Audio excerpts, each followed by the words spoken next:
Karine, bonjour, merci d'être avec nous. Alors vous avez eu le sentiment justement d'avoir parfois consenti à une relation sexuelle avec votre partenaire alors que vous n'en aviez pas réellement envie, hein, c'est bien ça? Alors oui, bonjour à tout le monde. Oui, c'est à peu près ça, sauf que, comme vous avez l'habitude de le dire, Brigitte, l'appétit vient en mangeant. Donc, à la base, je n'ai peut-être pas forcément l'envie, mais je sais que une fois que je vais me retrouver dans l'élan de l'action, je vais vite oublier le fait que j'étais moins motivée au début de mon acte. Voilà. Donc je pense alors, que... Oui, mais alors là, votre témoignage, il est encore plus scabreux parce que ça veut dire quoi? Ça veut dire qu'au fond, si on est dans le consentement, il faut dire non puisque vous n'avez pas envie. Et puis finalement, si, il faut dire oui puisque avec le début des préliminaires, justement, vous allez finalement être contente d'avoir une relation sexuelle. Donc, alors là, franchement, il y a plus on s'y retrouve plus, hein. Bon, après, tout dépend dans quel contexte. Moi, je parle d'une relation stable où je suis avec mon partenaire depuis quelque temps et où je sais effectivement que la plupart du temps, j'aime faire l'amour avec lui. Donc, c'est vrai que des fois, ça nécessite une certaine motivation. Et puis, je me dis que si je commence... si vous voulez, à chaque fois écouter mon corps parce que je suis fatiguée, parce que je suis rentrée tard, parce qu'il faut s'occuper des enfants, etc. Finalement, on laisse plus trop la place au rapport sexuel et c'est quand même important, c'est quand même le ciment du couple. Donc, je veux dire, le lendemain, je suis contente d'avoir fait l'effort. Donc, il n'y a jamais une obligation de ma part de passer à l'acte.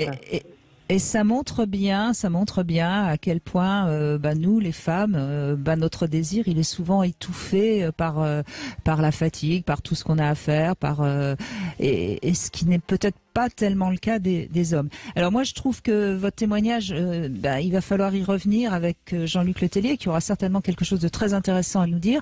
Donc on va laisser passer les infos, puis on vous retrouve bien sûr, Karine. Je donne aussi la petite devinette, comme ça vous avez le temps d'y réfléchir pendant les infos. Jean-Luc Letellier, quel est le point commun entre la verge ou le pénis d'un homme et le public d'un spectacle? Il y a un vrai point commun entre le pénis et le public d'un spectacle. Tout ça, c'est après les infos. Et puis, Karine, on vous retrouve parce que c'est aussi un vrai sujet, le consentement dans le couple, le consentement sexuel dans le couple. 14h-16h, Brigitte Lahaie, Sud Radio. Et nous évoquons la notion de consentement avec Jean-Luc Letellier qui est avec nous. Je rappelle que vous êtes président fondateur du CREDAVIS, Centre de recherche et d'études pour le droit et l'accès à la vie sexuelle. N'hésitez pas si vous voulez. D'ailleurs, Jean-Luc Letellier s'occupe aussi beaucoup de la sexualité des personnes avec un handicap. Alors, la réponse à ma devinette, avant de redonner la parole à Karine, quel est le point commun entre un pénis et le public d'un spectacle? Jean-Luc Letellier, vous n'en avez évidemment, j'imagine, aucune idée. Si, une petite, c'est que tous les deux se lèvent. Se lèvent dans le, je sais pas, à la vue du... C'est pas mal comme réponse. Oui, pourquoi pas, c'est pas mal. Non, en fait, la vraie réponse, c'est parce que ce n'est pas parce que la queue est longue que la soirée sera réussie. Que ce soit la queue du mec ou la queue du public, c'est pas pour ça que la soirée sera réussie. Voilà. Mais votre réponse était sympathique, je trouve, n'est-ce pas, Karine? Je pense à exactement la même chose. Parce qu'ils se lèvent, ils se mettent debout. Voilà. Comme quoi, hein, vous avez tous les deux un bon imaginaire. C'est bien. Alors, Karine soulève une question que je trouve vraiment intéressante et qui pour moi est vraiment toute la problématique du désir féminin, Jean-Luc Letellier. Au fond, elle n'était pas toujours consentante, mais à l'arrivée, elle a finalement toujours eu du plaisir et elle était toujours contente avec son compagnon. Je la remercie beaucoup, vraiment parce que effectivement, elle dit quelque chose que aujourd'hui on s'autorise plus trop à dire parce que c'est qu'effectivement, elle l'a dit, c'est que la nature de désir, on ne sait pas. Elle avait raison. D'ailleurs, la vie de tous les jours avec ses contraintes fait que quelquefois on n'a pas l'esprit à ça, hein, et que ça peut, en fait, on dirait autrement, s'il fallait pour être bien en couple de s'assurer tout le temps de l'égalité des désirs. ben, à part les 2-3 premiers mois, après, on arrêterait, hein, définitivement. Parce que ça n'existe pas, l'égalité simultanée. Et je voudrais en profiter pour dire l'inverse. C'est j'ai des témoignages d'hommes qui m'ont raconté que pendant un moment, ils n'avaient plus aucun désir avec leur compagne. Et à ce moment-là, leur compagne, femme en l'occurrence, pour les 3 qui m'ont parlé de ça, elles ne consentaient pas du tout à cette absence de désir. Elles étaient soumises à un compagnon qui n'avait plus du tout envie. Et donc, il y avait un décalage complet entre les deux. Donc, c'est une façon, je dirais, un peu drôle de prendre le consentement dans l'autre sens. C'est qu'en tant que femme, je ne consens pas à ce que mon mari n'ait pas de désir pour moi. C'est insupportable. Vous voyez ce que je veux dire?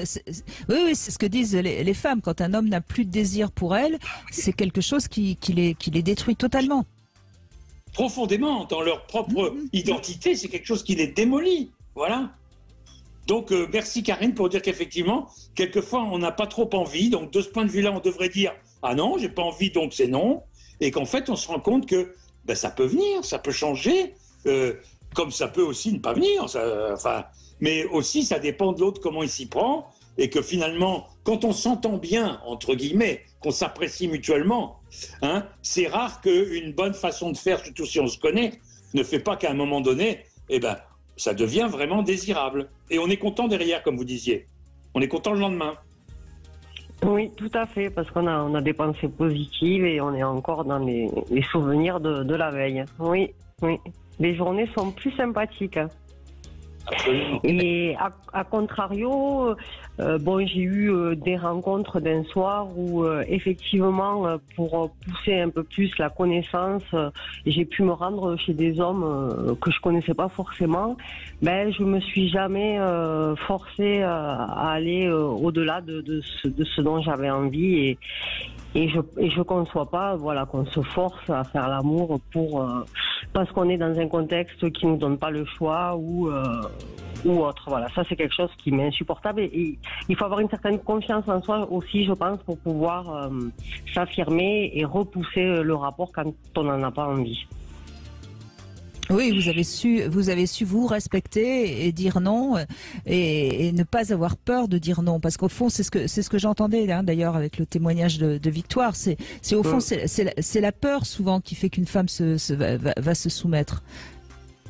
Et oui, donc c'est la peur et je pense un manque de confiance en soi, parce que je trouve que c'est dommage de ne pas pousser la découverte plus loin et de se priver d'aller boire un verre au domicile d'un homme. Après, aujourd'hui, on a des portables, il suffit d'envoyer un SMS à une copine, je suis à tel endroit, si t'as pas de mes nouvelles, voilà.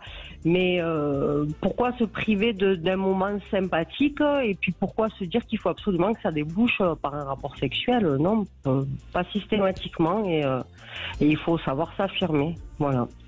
Oui, maintenant c'est toujours la même histoire. Aller tout de suite chez un homme qu'on ne connaît pas, c'est quand même prendre un risque. Après, si c'est quelqu'un que vous connaissez quand même un peu, avec qui vous avez, enfin, je veux dire, parce que même si vous envoyez un SMS à une copine, si cet homme vous viole, vous aurez quand même été violé, même si vous pourrez.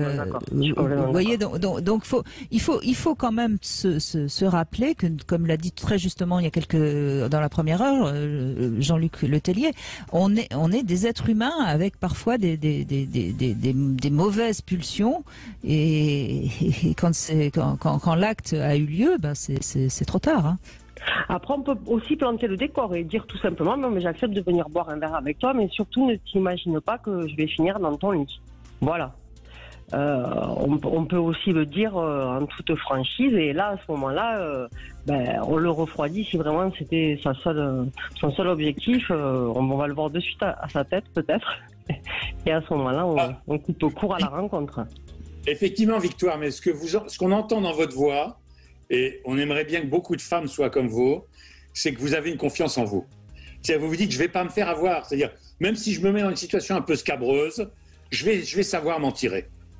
Et ça, effectivement, alors, est-ce que ça vient de vous-même, de votre éducation, etc. Mais en tout cas, parce qu'on est d'accord, tous les êtres humains sont différents, il y a des femmes plus ou moins assurées, etc. Mais ça s'apprend aussi. Enfin, on peut éduquer les petites filles, Non pas en les mettant toujours soumises et tout, mais en leur disant tu peux t'affirmer, mais t'affirmer dans tous les domaines, pas seulement mais vous prêchez une convaincue et je vais vous dire quelque chose. Ma fille, alors très rapidement, à l'âge de 12-13 ans, elle est allée dormir chez une copine. Le papa s'est levé dans la nuit. Il a eu la bonne idée de vouloir aller caresser ma fille. Et je peux vous dire qu'elle s'est levée. Elle s'est mise face à lui, elle est allée dans les toilettes, il n'a pas été au bout de son geste et ma fille a été très, si vous voulez, elle a eu le bon réflexe, quoi. Et je suis fière de lui avoir transmis aussi, voilà, cette confiance. Mais elle a eu le bon réflexe parce que justement, elle a une mère qui a su lui faire prendre confiance en elle et qui a su lui expliquer que son corps lui appartient et que quand elle a vu cet homme qui avait certaines l'œil lubrique et les gestes déplacés, elle s'est réfugiée tout de suite pour ne pas subir. Une fille qui n'aurait pas eu cette éducation-là, je pense qu'elle aurait laissé faire un peu. Dans le canapé et il aurait eu des attouchements tout simplement. Bravo. Donc c'est vrai que c'est aussi important de l'expliquer à nos filles et ça permet de se sortir de certaines situations auxquelles on peut être confronté plus tard, un peu plus graves. Oui, parce que de toute façon, quoi qu'on fasse, il y aura toujours des hommes qui seront abuseurs, violeurs. On peut pas. Enfin, il suffit pas de créer des lois et des mots parce que. Alors derrière, il y a forcément aussi toujours des mauvaises éducations, des mauvaises choses. Hein. Je suis pas, mais ça explique, mais ça n'excuse rien. Donc il faut protéger les femmes, mais les protéger en leur donnant les armes pour lutter, quoi. Oui, c'est ça. Bon, aujourd'hui, heureusement qu'on en parle beaucoup, parce que moi, ça s'est passé quand même il y a plus de 15 ans. Donc voilà, aujourd'hui, c'est vrai qu'il y a il y a plein d'actions qui vont dans ce sens et c'est une bonne chose. Voilà. Et puis ça vient aussi, comme je vous l'ai dit, des mamans envers leurs enfants. Oui, on avance. En tout cas, en France, parce qu'il y a des pays où malheureusement les femmes sont toujours soumises. Moi, j'ai quand même été assez choquée de voir qu'on n'a pas tellement réagi, alors qu'en Afghanistan, il y a une semaine ou deux, je ne sais plus, on a ça y est, les jeunes filles n'ont plus le droit d'aller à l'école. Alors, on peut se demander ce que ça va faire plus tard pour toutes ces générations de femmes. Mais bon. Jean-Luc Letellier. J'ai entendu parler. Oui, mais bon, on a donné l'info, mais il n'y a pas eu beaucoup de réactions de la part de la communauté, bien sûr. On est préoccupé par notre conflit. C'est vrai aussi. Jean-Luc Letellier, vous voulez réagir ? Non, simplement j'écoutais avec plaisir effectivement l'histoire que Karine nous a raconter la façon dont elle a éduqué sa fille, je trouve ça génial, quoi. Mais c'est dans tous les domaines. C'est pas. En fait, on a tendance toujours, c'est normal, parce que ça touche l'intime, à ramener ça au problème de sexualité. Au départ, c'est pas un problème de sexualité. C'est un problème que pendant des millénaires, et c'est encore vrai pour une part, dans certains milieux, etc. La femme, c'est pas comme un homme. Elle est soumise ou elle doit répondre à certains critères, etc. Et bien sûr, ça se retrouve dans les questions sexuelles, mais ce n'est pas là que c'est au départ. Ah oui, je voulais rajouter quelque chose et j'y pensais d'un seul coup. C'est Laetitia qui m'a fait penser, je l'avais noté sur ma petite feuille. Contrairement à ce qu'elle nous a dit, chez les animaux, qui, soi-disant, ne sont pas intelligents, dans la plupart des animaux, le bouquin que je lisais fait référence à beaucoup à la sexualité animale. Les femelles savent très bien ce qu'elles veulent. Et c'est elles qui décident de A à Z chez énormément d'animaux. Donc, chez les hommes, il y a quelque chose qui a commencé à déconner, parce qu'en fait, les animaux ne parlent pas. Elle disait, il faut se parler. Les animaux n'ont pas besoin de parler. La femelle qui ne veut pas d'un mâle, elle sait très bien lui faire comprendre. Oui, mais justement, Jean-Luc Letellier, c'est intéressant parce que moi aussi j'ai beaucoup étudié la sexualité des animaux, j'ai beaucoup lu. La différence fondamentale, si on parle des mammifères, des mammifères et des femelles et des femmes, c'est que les femelles ne sont prenables qu'au moment de la reproduction.